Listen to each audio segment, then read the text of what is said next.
बिस्मिल्लाहिर्रहमानिर्रहीम। अस्सलाम वालेकुम everyone, welcome back to my YouTube channel. Students, जैसा कि हमने बायोकेमिस्ट्री को स्टार्ट किया हुआ था, उसमें हमने अपने बहुत सारे टॉपिक्स को कवर कर लिया था, जिसमें था हमारे पास introduction to biochemistry, amino acids, peptides and proteins, इसके अलावा एंजाइम्स थे, कार्बोहाइड्रेट्स थे, लिपिड्स थे एंड फैटी एसिड थे।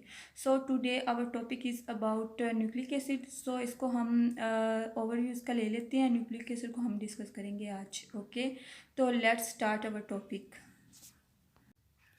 जी स्टूडेंट्स, तो टॉपिक हमारा है न्यूक्लिक एसिड। जब हम न्यूक्लिक एसिड की बात करते हैं तो इसमें सबसे पहले हम डीएनए और आरएनए की बात करते हैं। डीएनए मतलब डीऑक्सी राइबोन्यूक्लिक एसिड होता है और आरएनए मतलब राइबोन्यूक्लिक एसिड होता है।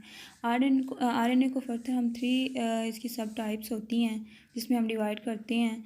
तो इसकी 3 जो टाइप्स हैं वो है messenger RNA, ribosomal RNA and transfer RNA. Okay, तो मैसेंजर आरएनए जैसे कि नाम से पता चल रहा है कि ये मैसेज को मतलब आगे ट्रांसफ़र करता है, ये मैसेज को भेजता है, मतलब ये राइबोसोम को मैसेज देगा कि वो ना प्रोटीन की सिंथेसिस कर दें, तो इसलिए इसको मैसेंजर आरएनए बोलते हैं।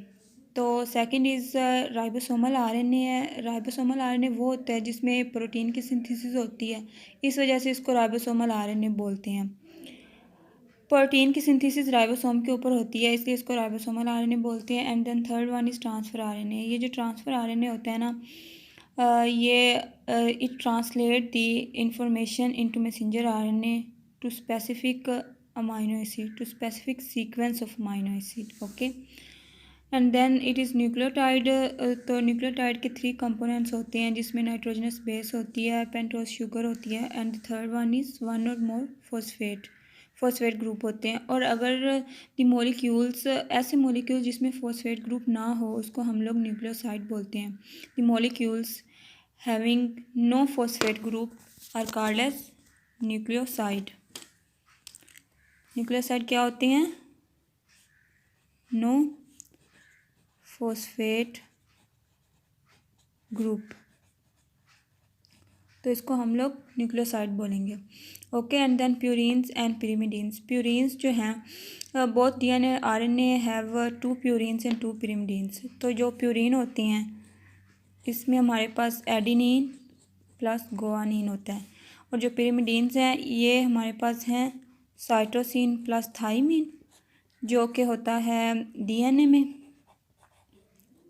एंड साइटोसिन प्लस यूरासिल, जो कि होता है आरएनए में।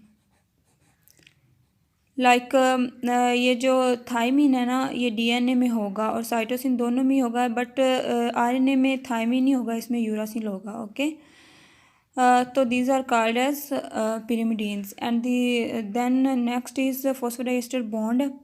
तो जो डीएनए और आरएनए होते हैं ना, उनमें फॉस्फोडाइएस्टर लिंकेज पाया जाता है, फॉस्फेट ब्रिजेस होते हैं उसमें, जिसमें हमारे पास 5 फॉस्फेट ग्रुप जो होता है ना एक न्यूक्लियोटाइड का, वो लिंक करता है या बॉन्ड बनाता है 3 हाइड्रोक्सिल ग्रुप के साथ दूसरे न्यूक्लियोटाइड के, तो इसको हम लोग फॉस्फोडाइएस्टर बॉन्ड या फॉस्फोडाइएस्टर लिंकेज बोलते हैं। And the next one is nucleic acid का स्ट्रक्चर है। सो इसमें अगर हम डीएनए के स्ट्रक्चर की बात करें ना, तो वाटसन एंड क्रिक जो था साइंटिस्ट थे, उन्होंने 1953 में डीएनए का डबल हेलिकल स्ट्रक्चर जो है वो डिस्कवर किया था। तो इसको हम वाटसन एंड क्रिक मॉडल भी बोलते हैं, और उन्होंने बताया था कि ये जो डीएनए ये 3 डायमेंशनल मॉडल होता है डीएनए का स्ट्रक्चर। ओके, तो ये था हमारे पास न्यूक्लिक एसिड का ओवरव्यू, एंड थैंक यू।